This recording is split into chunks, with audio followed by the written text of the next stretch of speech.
দেশনেত্রী বেগম খালেদা জিয়া আমি আগেই বলেছি, উনি আপনারা একটা স্লোগান দেন না, ফিরিবে নেত্রী বঙ্গবন্ধুর আল্লাহ, তাই না? এইটা শুধু আপনাদের কথা না, এটা আমাদের সারা বাংলাদেশের গণতান্ত্রিক মানুষের কথা।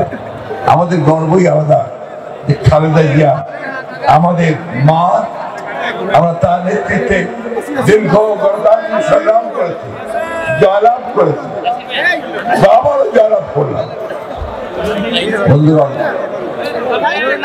এই নেত্রীকে পরাজিত করবার জন্য, তাকে ধ্বংস করবার জন্য এরশাদ এবং আওয়ামী লীগের যৌথভাবে বহু চেষ্টা করেছে। আপনাদের সকলের দোয়ায়, আল্লাহর অশেষ রহমতে, জনগণের অপরন্ত ভালোবাসায় দোয়াতে তাকে পরাজিত করতে সক্ষম হয়। তিনি অত্যন্ত অসুস্থ, সবাই জানেন। আওয়ামী লীগ নির্যাতন শিকার হয়ে 6 বছর কারাগারে ছিলেন, অসুস্থ হয়ে পড়েছিলেন এবং চিকিৎসার জন্য আপনারা দোয়া করবেন। সবাই মিলে আমরা চেষ্টা করছি তাকে বিদেশে পাঠিয়ে ভালো চিকিৎসার, উন্নত চিকিৎসার ব্যবস্থা করবার অতি শীঘ্র আমরা যেন সেটা করতে পারি। আমরা আরেকদিক থেকে খুব ভাগ্যবান এই জন্যে যে এই মাটির এই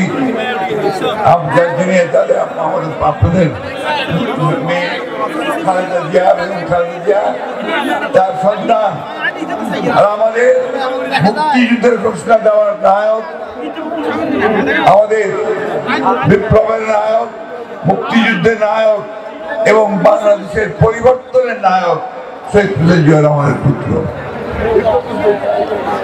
আজকে তার সন্তান